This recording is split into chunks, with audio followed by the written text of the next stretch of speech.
ጤናና ሰላም ይስጥልን። ይህ ባና 24 ነው። በ24 ሰዓታት ውስጥ ከነበሩ ፍጻሜዎች የዜና ክፍላችን የመረጣቸው ዘገባዎችን ወደ እናንተ እናደርሳለን። አብራችሁ እንድትቆዩ እየጋበዝን በቅድሚያ ርዕሰ ጉዳዮችን እናሰማችሁ።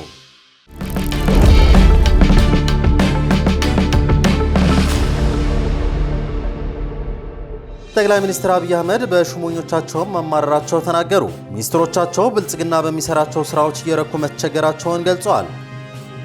በሌላ ዜና የክልል መንግስታት ለኮሪደር ልማት በሚል ምክንያት ከህዝብ መዋጮ እየሰበሰቡ መሆኑንና ከፍተኛ ቅሬታ መፍጠሩን ሰምተናል። የምናሰማችሁ ይሆናል።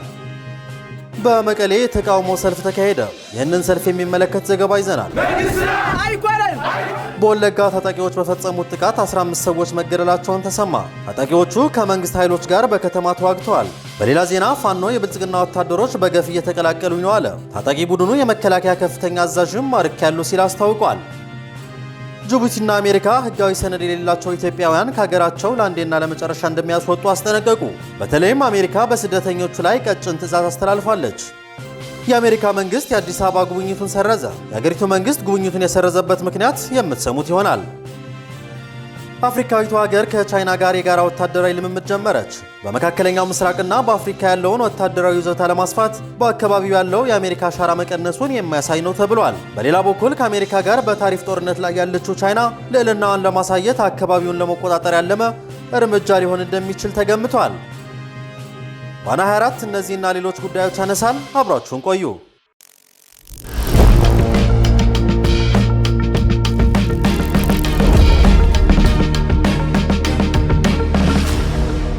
ጠቅላይ ሚኒስትር አብይ አህመድ በሹመኞቻቸው መማረራቸው ተናገሩ። ሚኒስትሮቻቸው ብልጽግና በሚሰራቸው ስራዎች እየረኩ መቸገራቸውን ገልጸዋል። በአዲስ አበባ የጀመሩት የኮሪደር ልማት ያስቀጠሉት አብይ አህመድ የካዛንቺስ አካል የሆነው ራይል ጋር የሚገኘው የህዝብ መናፈሻ ለመመረቅ ተገኝተዋል። መዲናዋን በመሞሸር የሚታወቁት ጠቅላይ ሚኒስትሩ የኮሪደር ልማት በማለት የጀመሩት የማፍረስና መገንባት ስራ ቀጥለውበታል። የኮሪደር ልማቶቹ ተሰርተው ሲያልቁ ደግሞ ከንቲባቸውን ብቻ ሳይሆን እሳቸውን በቦታው ተገኝተው እንዲመርቁ ይፈልጋሉ። ሚያዝያ 15 2017 በኡራኤል አካባቢ ተገኝተው የመረቁት የኮሪደር ልማትም በፌስቡክ ገጻቸው ስሜታቸውን አጋርተዋል። ካዛንቺስ ከዚህ ቀደም ጥርሱን ሳይፍቅ የቆየ ሰው የሚያሳየው አይነት ፈገግታ እንዲሁም ለረጅም ጊዜ ማበጠሪያ ፀጉሩን ሳይነካው የቆየ ሰው በፀጉሩ የሚታየው ገጽታ ምልክት ነበረች። ዛሬ ካዛንቺስን ግርማ ሞገሳም አድርገናታል። ይህ ለእኛ ትልቅ ስኬት ነው ብለዋል አብይ አህመድ። የከተማው ማሳመርና ልማት ላይ በትኩረት እየሰሩ የሚገኙት አብይ አህመድ ሚኒስትሮቻቸው በሚሰራው ስራ እየረኩ ስለሆነ መማረራቸው ገልጸዋል። ለውበትና ማማር ትልቅ ቦታ የሚሰጡት ጠቅላይ ሚኒስትር አብይ አህመድ ሽሞኞቻቸውም በአይናቸው እየረኩ በመሆኑ ለቀጣይ ያልሙ ሲሉ አሳስበዋል። አምነስቲ በአዲስ አበባ የሚካሄደው የኮሪደር ልማት ስራ መቆም አለበት ሲል ማሳሰቡ በዘገባችን ማሰማታችን አይዘነጋም። በአገሪቱ ያለው መንግስት በቅድሚያ አስፓልቶችና ህንፃዎች ውበት ሳይሆን የዜጎች ደህንነት ማስቀደም ይኖርበታል ብሎ ነበር። ዓለም አቀፍ ተቋሙ በ10 ሺዎች የሚቆጠሩ ለኮሪደር ልማት ተብለው ከቤት ንብረታቸው የተፈናቀሉ ዜጎች መፍትሄ ሊሰጣቸው እንደሚገባም በሪፖርቱ ማካተቱን በዘገባችን አሰምተናቸዋል።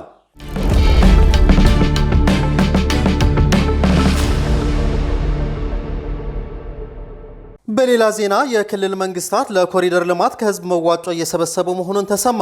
ይህ የሚዋጣ መዋጮ ቅሬታን ፈጥሯል። በማዕከላዊ ኢትዮጵያ ክልል በሚገኙ አንዳንድ ከተሞች የሀገር አቋራጭ የረጅም ርቀት አሽከርካሪዎች ለኮሪደር ልማት በሚል ከ10 ሺህ ብር ጀምሮ መዋጮ እንዲከፍሉ እየተገደዱ ነው። አሽከርካሪዎቹ ከክልል ከተሞች ነዳጅን ጨምሮ የተለያዩ ምርቶችን ወደ አዲስ አበባ በሚያጓጉዙበት ወቅት በሚያቋርጧቸው ከተሞች ለኮሪደር ልማት በሚል ከፍተኛ ክፍያ ይጠየቃሉ። የከፈልንባቸው ደረሰኞች በማህበራዊ ሚዲያ ላይ ያሰራጨነው የፈጻሚዎቹን ተግባር ለማጋለጥ ነው ያሉት አሽከርካሪዎቹ የሚመለከተው የመንግስት አካል በአስቸኳይ መፍትሄ እንዲሰጣቸው ጠይቀዋል። በጉዳዩ ላይ የከተማ ኢንዱስትሪ ክላስተር አስተባባሪና የከተማ ልማትና ኮንስትራክሽን ቢሮ አስተያየት የሰጠ ሲሆን ልማቱ በህዝብ ተሳትፎ ተፈጻሚ የሚሆን ነው ብሏል።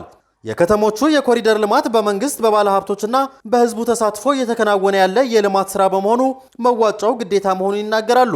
አቶ ስንታየው አክለውም ማንኛውም የህብረተሰብ ክፍል በሚያበረክተው አስተዋጽኦ የሚከናወን የልማት ስራ በሌሎች ሀገራትም የተለመደ ነው ሲሉ ቅሬታ የሚነሳበት እንዳልሆነና የዜግነት ግዴታ በማለት አስተባብለዋል። ሆኖም ተነሳ የተባለው ቅሬታ ከእውነት የራቀ ነው ያሉት የቢሮ ኃላፊ የኮሪደር ልማቱ አካባቢው ጽዱና አረንጓዴ እንዲሆን የእግረኛና ተሽከርካሪ መንገዶች ምቹ እንዲሆኑ ያለመ በመሆኑ በነዋሪዎቹ ተቀባይነት ያለው ልማት እንደሆነ ይጠቁማሉ።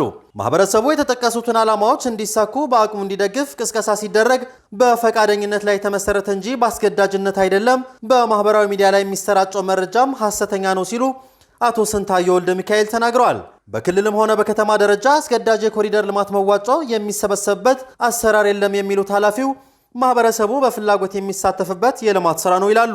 ኃላፊው ቅሬታውን ቢያስተባብሉም አሽከርካሪዎቹ እየደረሰባቸው ያለው ጫና ግን በአፋጣኝ እንዲቆምና መንግስትም ለጉዳዩ ትኩረት ይስጠው ሲሉ ይጠይቃሉ።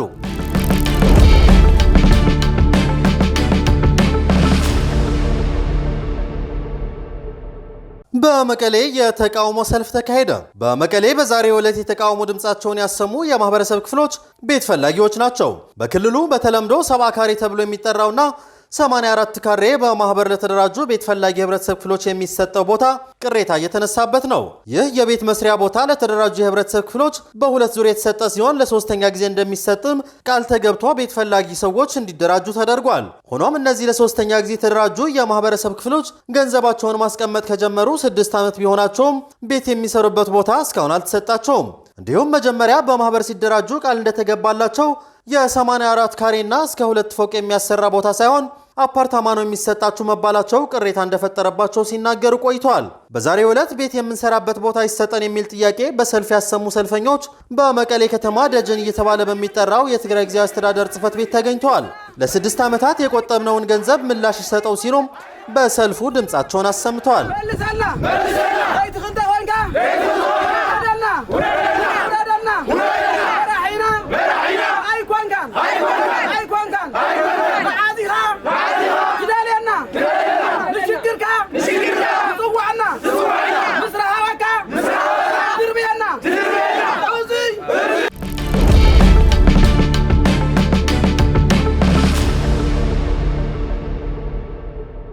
ታጣቂዎች በፈጸሙት ጥቃት 15 ሰዎች መገደላቸውን ተሰማ። በምስራቅ ወለጋ ዞን ኪረሙ ወረዳ ትናንት ታጣቂዎች በፈጸሙት ጥቃት የሚሊሻ አባላትን ጨምሮ 15 ሰዎች መገደላቸውን የአካባቢው ነዋሪዎች ተናገሩ። በጥቃቱ ሰላማዊ ሰዎችና ሚሊሻዎች ተገድለዋል። በወረዳው ከመንግስት ኃይሎች ጋር በተካሄደው ውጊያም ከባድ መሳሪያዎቹም ጥቅም ላይ ውለዋል የተባለ ሲሆን ዝርፊያም መፈጸሙን ሰምተናል። ጠዋት ላይ በከባድ መሳሪያ እንደ ዲሽቃና ብሬን ታጥቀው ውጊያ ጀምረው አርሶ አደሮችን ጨምሮ 15 ሰዎች ናቸው ህይወታቸው ያለፈው። ሌሎች በመኖሪያ ቤታቸው ነው የተገደሉት። ሌሎች ደግሞ እርሻ ማሳ አካባቢ ነው ህይወታቸው ያለፈው። ህይወታቸው ካለፈው መካከል 9 በጥይት የተመቱ ሲሆን 6ቱ ደግሞ በስለት መሳሪያ ነው የተመቱት። ጥቃቱን ካደረሱ በኋላ ከብት፣ በግና ሌሎች የቁም እንስሳት ዘርፈው ነው የሄዱት ሲሉም አንድ ነዋሪ አስተያየታቸውን ሰጥተዋል። በወረዳው ጫቢ ተብሎ በሚጠራው ቦታ ስለደረሰው ስለዚሁ ጥቃት የተጠየቁት የወረዳው ዋና አስተዳዳሪ አቶ ብርሃኑ ፈቃዱ ጥቃቱ መድረሱን አረጋግጠዋል። ጥቃት አድራሾቹም ጽንፈኛ ቡድን ብለው የጠሯቸው በአካባቢው ይንቀሳቀሳሉ ያሏቸው ኃይሎች ናቸው ብለዋል። ትናንት ጠዋት ጨቤ በዳሳ በሚባል ቦታ በሰላማዊ ሰዎችና ሚሊሻ አባላት ላይ ታጣቂዎች ተኩስ ከፍተው የ12 ሰዎች ህይወት ያለፈ ሲሆን 3 ሰዎች ደግሞ ቆስለዋል። እነዚህ ኃይሎች በተደጋጋሚ ጥቃትና ዘረፋ የሚፈጽሙ ኃይሎች ናቸው ሲሉም ጽንፈኛ ያሏቸውን ኃይሎች ኃላፊነቱን እንደሚወስዱ ተናግረዋል። በኪረሙ ወረዳ በ2014 ዓ.ም በተከሰተው ግጭት 50 ሺህ የሚሆኑ ሰዎች ከቤት ንብረታቸው ተፈናቅለው መቆየታቸውን የወረዳው አስተዳደር ይገልጻል።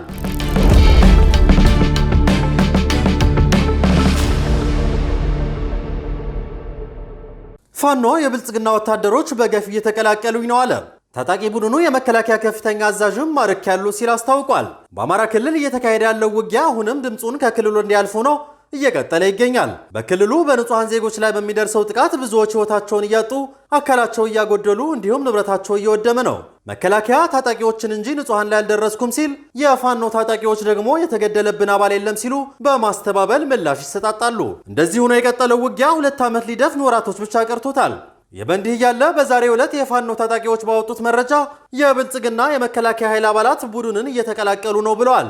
በሸዋና ጎጃም ግንባሮች የቀጠለው ውጊያም ሰብአዊና ቁሳዊ ኪሳራ ያስተናገደ ተብሎለታል። የአድማ ብተና ከፍተኛ አዛዥ መማረኩን ፋኖ አስታውቋል። ተማረከ የተባለው ከፍተኛ የጦር አዛዥ እጁና እግሩ ላይ ጉዳት ደርሶበታል ያለው ታጣቂ ቡድኑ ሲመራው የነበረው ሰራዊትም ላይ ጉዳት ደርሶበት መበታተኑን ተሰምቷል። በተያያዘም በሸዋ አካባቢ የሚንቀሳቀሰው የታጣቂ ቡድኑ ክፍል የመንግስት ከፍተኛ ጦር አዛዦች መቀላቀላቸውን ገልጿል።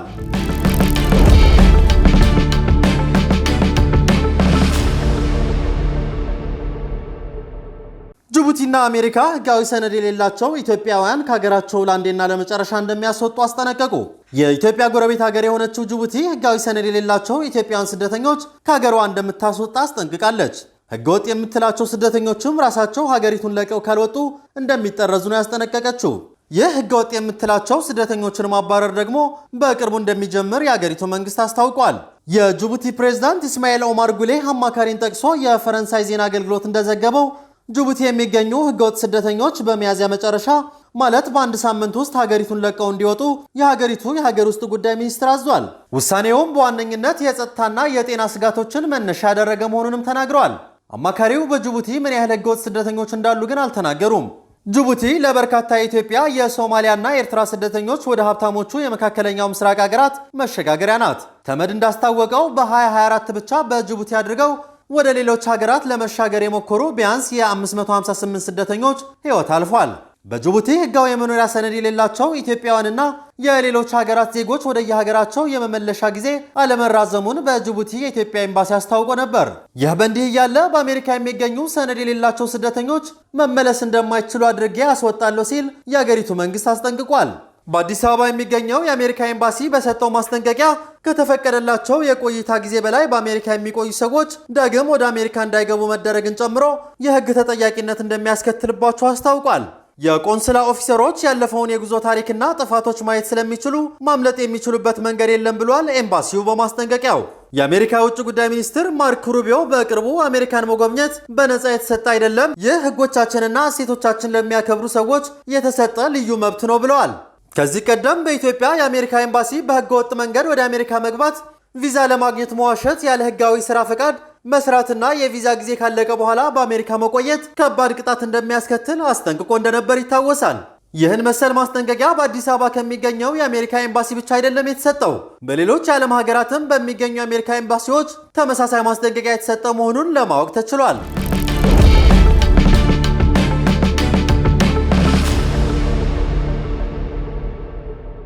የአሜሪካ መንግስት የአዲስ አበባ ጉብኝቱን ሰረዘ። የአሜሪካ የውጭ ጉዳይ ሚኒስትር ማርኮ ሩቢዮ በአዲስ አበባና በናይሮቢ ለማድረግ ያቀዱትን ጉብኝት መሰረዛቸውን ተዘግቧል። ይህ የሆነው የኬንያ ፕሬዝዳንት ዊሊያም ሩቶ በዛሬው ዕለት ለ5 ቀናት ጉብኝት ወደ ቻይና ካቀኑ ከሰዓታት በኋላ ነው ተብሏል። እንደ አፍሪካ ኢንተለጀንስ ዘገባ ከሆነ ሩቢዮ በአፍሪካ በሚያደርጉት በዚህ የመጀመሪያ ጉብኝት የጸጥታና የንግድ ጉዳዮችን የሚሸፍን እንደነበር የተገለጸ ሲሆን አሁን ግን ላልተወሰነ ጊዜ አራዝመዋል። ኢትዮጵያ በዶናልድ ትራምፕ አስተዳደር በተጣለው አስከፊ የንግድ ታሪፍ ከተጣለባቸው 185 ሀገራት መካከል አንዷ ነች። ከኤፕሪል 5 ቀን 2025 ጀምሮ ከኢትዮጵያ ወደ አሜሪካ ለሚገቡ ሁሉም ምርቶች 10 በመቶ የመነሻ ታሪፍ መጣሉን ይታወቃል። ሆኖም የኢትዮጵያ መንግስት ሀገሪቷ የጣለባትን ታሪፍ ተቀብያለሁ ሲል መስማማቱን የገለጸ ቀዳሚው መንግስት እንደሆነ በወቅቱ ዘግበን ነበር።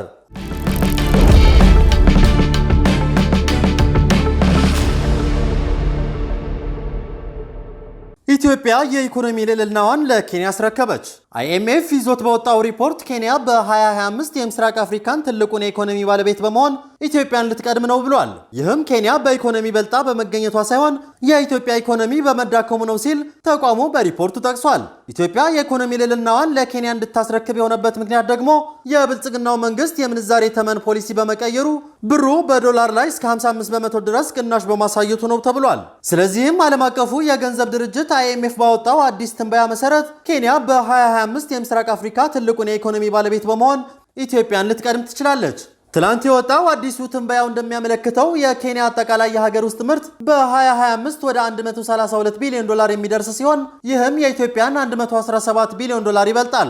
ይህ ትንበያ የወጣው የኢትዮጵያ ብር ምንዛሬ ዋጋ በከፍተኛ ሁኔታ መውደቁን ተከትሎ መሆኑን ተዘግቧል። በሐምሌ 2024 መንግስት ከዓለም የገንዘብ ድርጅትና ከዓለም ባንክ ከፍተኛ መጠን ያለው ብድር ለማግኘት ሲል የነበረውን ቋሚ ምንዛሬ ተመን ፖሊሲ በመቀየሩ ብሩ በዶላር ላይ እስከ 55 በመቶ ድረስ ቅናሽ አሳይቷል። አይኤምኤፍ ኢትዮጵያ የውጭ ዕዳዋን እንደገና ከማዋቀሩ በፊት ምንዛሬዋ በገበያ እንዲመራ ቅድመ ሁኔታ አስቀምጧል። በተቃራኒው የኬንያ ሽልንግ እስከ ህዳር 2024 ድረስ 21 በመቶ በማደግ በዓለም ላይ ካሉ ምርጥ አፈጻጸም ካላቸው ገንዘቦች አንዱ ሆኖ ተመዝግቧል። ይህም የሆነው ከአይኤምኤፍ በተገኘ የገንዘብ ድጋፍና የአሜሪካ ዶላር ግዥ በኬንያ ማዕከላዊ ባንክ የውጭ ምንዛሬ ክምችት በ4 ዓመታት ውስጥ ከፍተኛ ደረጃ ላይ በመድረሱ ነው። የአይኤምኤፍ ትንበያዎች እንደሚያሳዩት ኬንያ ኢትዮጵያን የምትበልጠው የራሷ ኢኮኖሚ ከ2023 የኢትዮጵያ ደረጃ በላይ በማደጉ ሳይሆን ይልቁንም የኢትዮጵያ ኢኮኖሚ በመዳከሙ ነው ተብሏል። በ2022 አይኤምኤፍ የኢትዮጵያ ኢኮኖሚ ከኬንያና ከአንጎላ ኢኮኖሚዎች በመቅደም በሰሃራ በታች ባሉ የአፍሪካ ሀገራት ውስጥ ሶስተኛው ትልቁ ኢኮኖሚ እንደሚሆን ቀደም ሲል ትንበያ መስጠቱን ይታወሳል።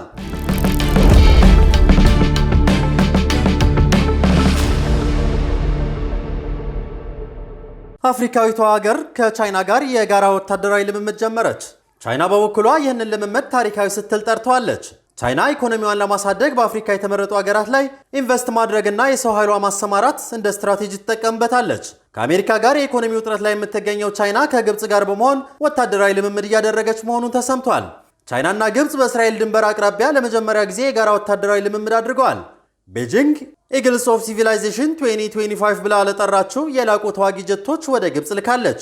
ቻይናና ግብፅ በዚህ ሳምንት በእስራኤል ድንበር አቅራቢያ የጀመሩት ሰፊ የጋራ ወታደራዊ ልምምድ የቻይና ሚዲያዎች በአይነቱ የመጀመሪያ የሆነ ታሪካዊ ሲሉ ገልጸውታል። የስልጣኔ ንስሮች 2025 ከስዊዝ ባህረ ሰላጤ በስተምዕራብ 100 ኪሎ ሜትር ርቀት ላይ በሚገኘው ዋዲ አቡሪሽ ኤርቤዝ እሁድ የጀመረ ሲሆን እስከ ግንቦት አጋማሽ ድረስ እንደሚቀጥል ይጠበቃል። የእስራኤሉ ቻናል 12 ኒውስ እንደዘገበው ልምምዱ የቻይና J-10C ተዋጊ ጀቶች፣ ነዳጅ የሚሞሉ አውሮፕላኖችና KG 500 አየር ወለድ ቅድመ ማስጠንቀቂያ አውሮፕላኖች እንዲሁም በግብፅ የሚንቀሳቀሱ ሩሲያውያን ሚግ 29 ይገኙበታል። መልመጃው ከሩሲያ A50 ጋር ተመሳሳይ የሆነ የቻይና KG 500 ለመጀመሪያ ጊዜ የባህር ማዶ ማሰማራቱን ያሳያል። የምዕራባውያን ተንታኞች እርምጃውን የቤጂንግ ሰፊ ስትራቴጂ አካል አድርገው ይመለከቱታል። በመካከለኛው ምስራቅና በአፍሪካ ያለውን ወታደራዊ ይዞታ ለማስፋት በአካባቢው ያለው የአሜሪካ አሻራ መቀነሱን የሚያሳይ ነው ተብሏል። ይህም ከአሜሪካ ጋር በታሪፍ ጦርነት ላይ ያለችው ቻይና ልዕልናዋን ለማሳየት አካባቢውን ለመቆጣጠር ያለመ እርምጃ ሊሆን እንደሚችል ተገምቷል።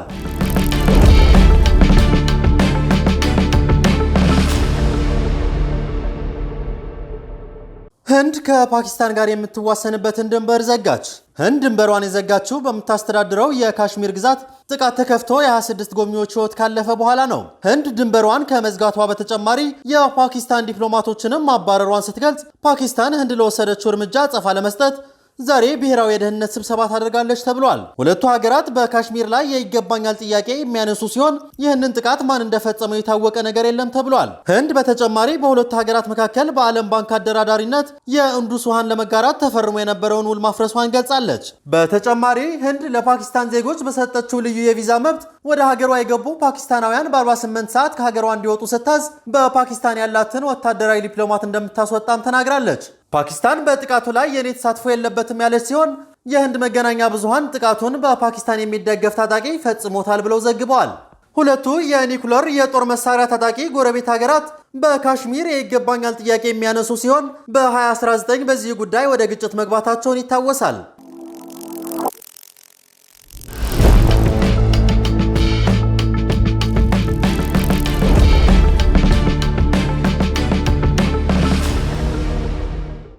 ባና ሚዲያን እያደመጣችሁ ስለቆያችሁ ከልብ እናመሰግናለን።